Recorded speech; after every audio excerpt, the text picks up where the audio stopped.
안녕하세요. 부천에서 일주일에 700명 정도 코를 찌르는 현병원 원장입니다.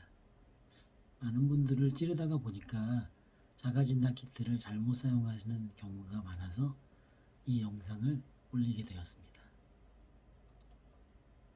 되게 환자분들 왜 그렇게 하셨어요? 이렇게 여쭤보면 인터넷에 그렇게 나와 있어서 그대로 했는데요. 또 입안은 찌르지 말라고 방송에서 얘기했다. 면봉 부러지면 큰일 난다고 하더라. 그래서 코만 한 2cm 정도 찔렀는데 3일이나 했는데 모두 음성이었다. 어제 다른 병원에서 한쪽 코만 찔렀는데 음성이었다. 그런데 저희 병원에 오셔서 입안하고 양쪽 코를 찔러서 검사하니까 양성이 나오는 환자들이 종종 있습니다. 자, 그래서 이제부터 바르게 또 검사 결과가 잘 나오게 하는 팁을 알려드리도록 하겠습니다. 자, 요거 한번 보실까요? 요거는 줄이 한 줄이죠. 네, C에만 한 줄이 나오면 음성이고 C하고 D에 두 줄이 나오면 양성인 건 다 아시죠? T만 나오거나 아무것도 안 나오는 경우는 재검을 요하는 무효인데 그런 경우는 여태까지 한 경우도 본 적이 없습니다. 요 다음날 오셔서 하셨는데 이렇게 희미하게 T의 선이 나왔고 3일째 오셔서 하셨더니 진하게 T의 선이 나왔습니다. 이거는 제 지인이라서 제가 무료로 매일 오실 때마다 검사를 했는데 이렇게 첫날은 음성이어도 3일째나 4일째 증상이 계속되는 경우에는 다시 한번 해보시기를 권장해 드립니다. 보통은 쉽게 얘기하면 바이러스가 10마리가 나와야 양성이 나오는데 첫날은 두세 마리밖에 없었다가 점점 바이러스가 숫자가 느니까 양성이 나온다. 이렇게 이해하시면 쉬울 것 같습니다. 그 다음에 이 면봉이 문제인데요. 이 면봉이 이 면봉은 이제 일반인용 면봉이죠. 길이를 잘 보시면 손가락의 여기서부터 여기까지 정도 길이랑 비슷합니다. 사람마다도 차이가 있겠지만 두 번째나 세 번째 손가락 길이 정도가 되죠. 그리고 이건 전문가용 면봉입니다. 대개 손목까지 길이가 이렇게 손목 정도까지 깁니다. 잘 휘어지고요.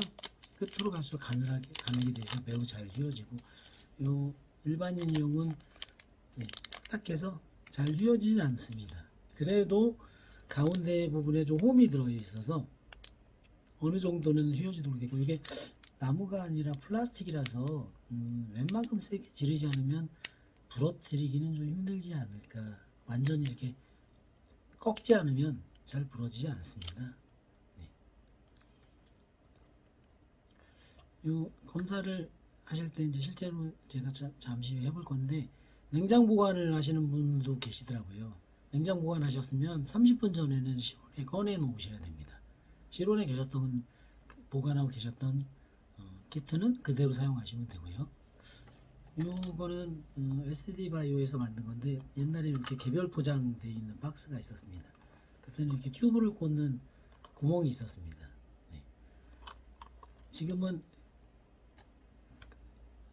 덕용 포장이라 해서 이렇게 20개나 25개짜리가 한꺼번에 포장되어 있는 걸 나눠서 편의점이나 약국에서 판매하고 있는데요. 박스가 없는 경우에는 집에 그런 술잔이 있으실 겁니다. 작은 술잔. 청와대 마크가 있는 술잔이네요. 누가 선물해 주셨나? 요새 논란이 되고 있는 청와대 마크. 이런 마크가 없어도 좋으니까 작은 술잔을 준비해 주십시오. 작은 술잔을 준비하신 다음에 이렇게 포장되어 있는 알루미늄 호일을 이렇게 여시면 속에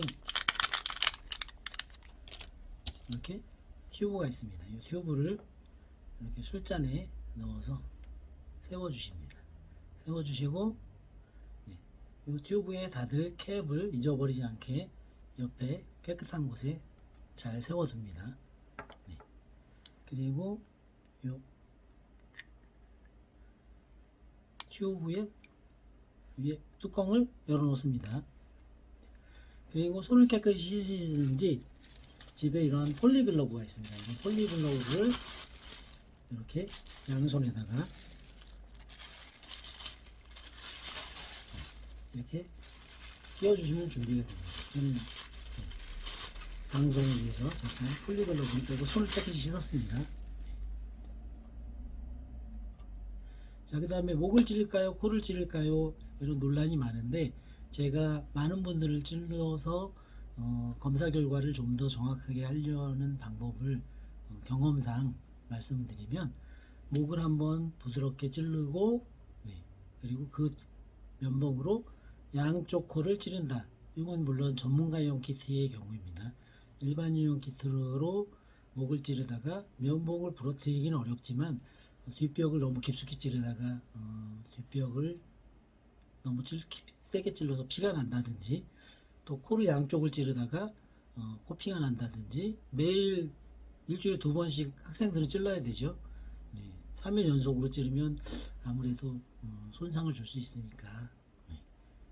자, 이제 우리가 찔러야 되는 곳은 먼저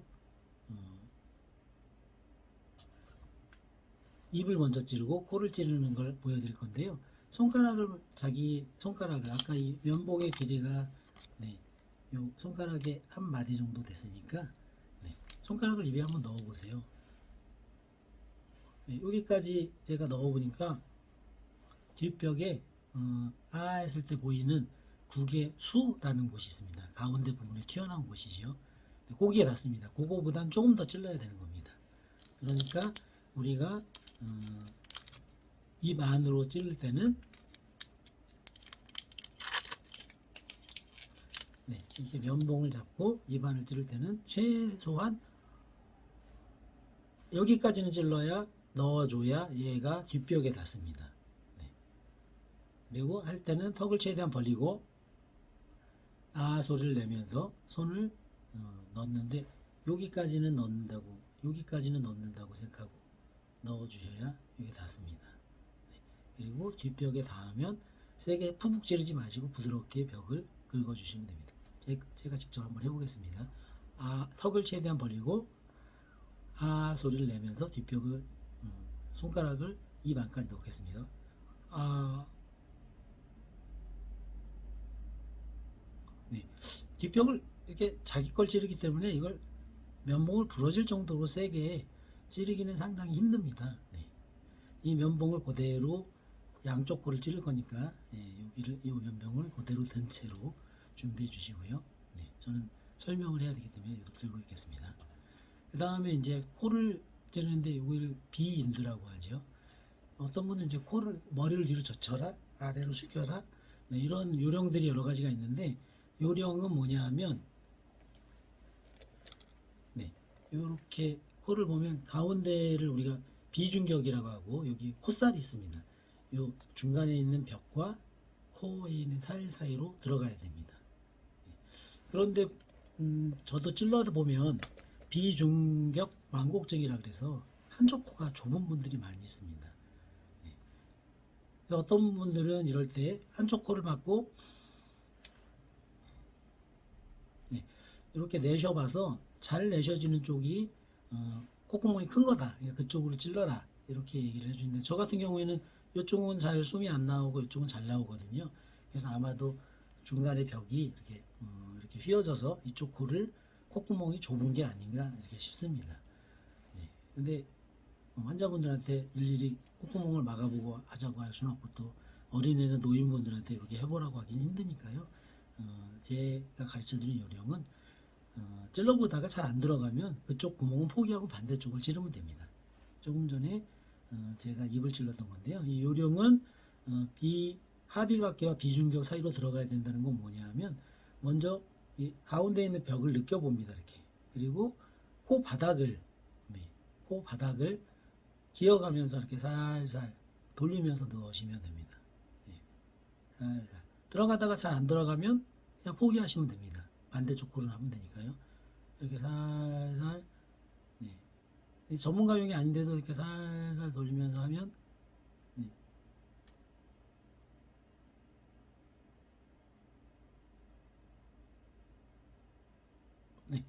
뒤에까지 다 들어가죠. 이게 찌르면 이 저처럼 이렇게 코피가 날 수 있습니다. 네, 그러니까 너무 깊숙이 찌르지 마시고. 네, 코피가 나면 그럼 안 되나요? 요건 바이러스 검사하는데 전혀 지장이 없습니다. 네, 코피가 나지 않도록 주의하시고요. 자, 요거는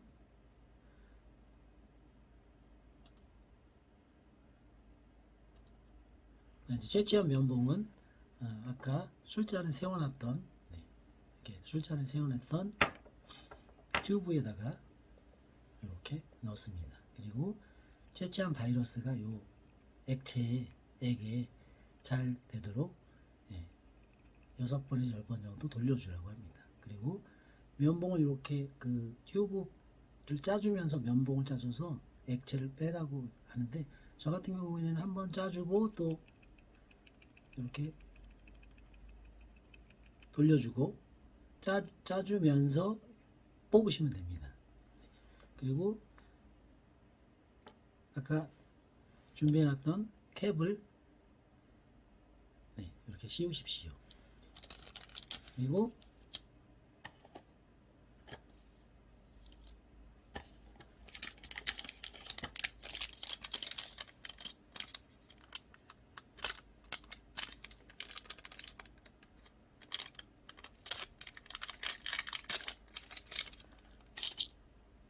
키트가 있습니다. 키트에 요 홈에다가 서너 방울 정도 떨어뜨린다고 그러는데, 이렇게 서너 방울을 하나, 둘, 셋 이렇게 다 떨어뜨리면 사실은 요 홈에 넘치지 않을 정도의 양이 이렇게 차게 됩니다. 그래서 요거를 내려놓고, 옛날에는 15분 정도 기다렸다가 판독하는 걸로 되는데, 요새 나오는 키트들은 5분이나 10분 만에 이게 결과가 나오는 키트들도 있습니다. 그리고 음성인 경우에는 이렇게 같이 들어있는 폐기물 봉투가 있습니다.